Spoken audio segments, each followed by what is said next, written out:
When Russia invaded Afghanistan, we didn't ask what's the best option for Russia. The best option for them is to get out. They have no right being there, so the best option is to get out. When Saddam Hussein invaded Kuwait, we didn't ask what's the best option, like how should he deal with that. But when the West invades another country, all the values shift. The only question that arises is what's best for the aggressors. Well, that's an interesting, it's a sign of the deeply rooted imperial mentality, which of course goes back centuries and virtually dominates the intellectual and moral cultures. But in the case of Iraq, we should recognize principles that we automatically accept when someone else is guilty of a crime. Aggressors simply have no rights. They have responsibilities, but no rights. The primary responsibility, as holds up written in the United States, is to pay massive reparations for the crimes that they've committed.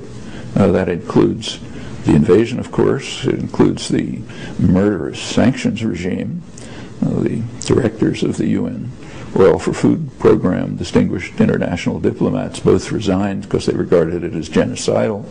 It includes support for Saddam Hussein through his worst atrocities long after the end of the war with Iran. In fact, even after the first Gulf War, when President Bush the first authorized Saddam to crush the internal rebellions that probably would have overthrown him.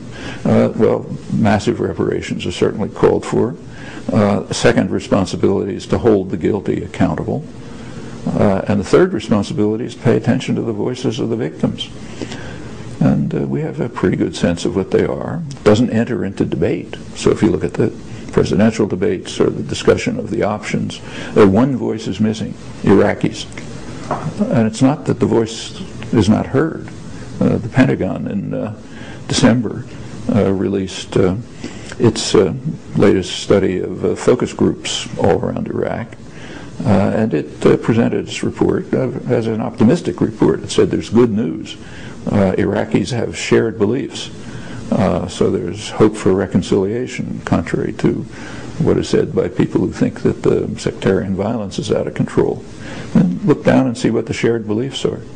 The shared beliefs are that the United States is responsible for the sectarian violence and the other crimes, and that the invaders ought to pull out and leave the country for the Iraqis. That's the shared beliefs. That's the good news. Well, that position does not enter into discussion in the West. It's reported, but it's forgotten, because it doesn't matter. We run the world. We own the world. We decide what's best. I can have my own opinion on what we ought to do. Others can have their own equally uninformed opinions, including the CIA and military intelligence. But what matters is what Iraqis want. And we should give them the opportunity to construct policy. By Iraqis, I do not mean the government that is established in the highly protected, heavily protected U.S.-run green zone. Yeah, it's there. But that's not the voice of Iraqis any more than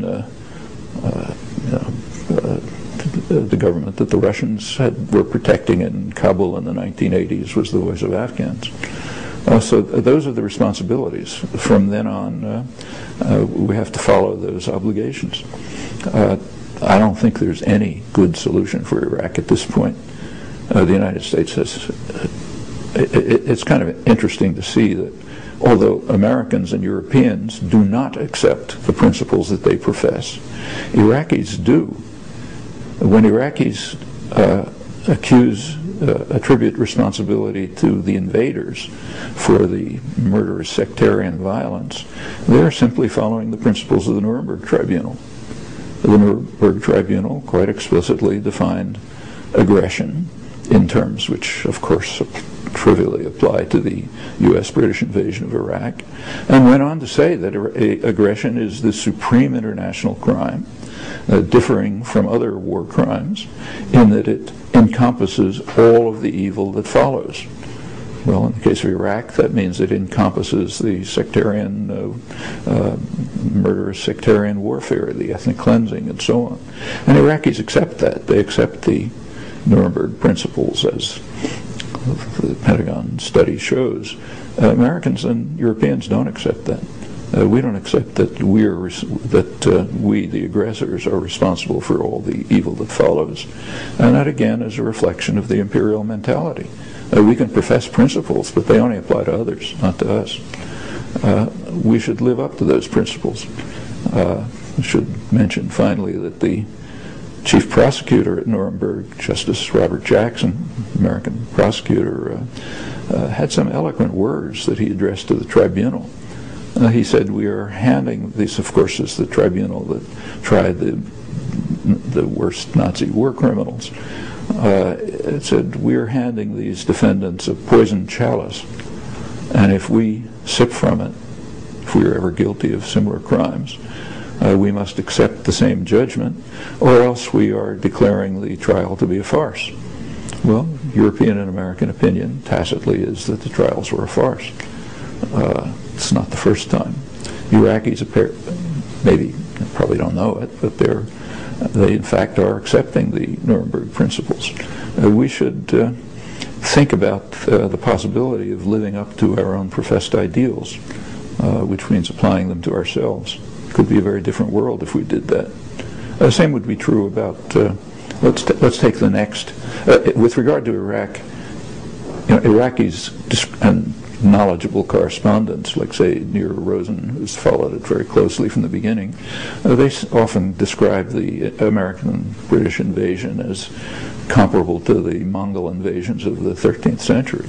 It's not clear that there is any solution for Iraq. The only question is, what's the least worst solution at this point? Nobody has a positive proposal as to what to do. But it's up to Iraqis to determine it.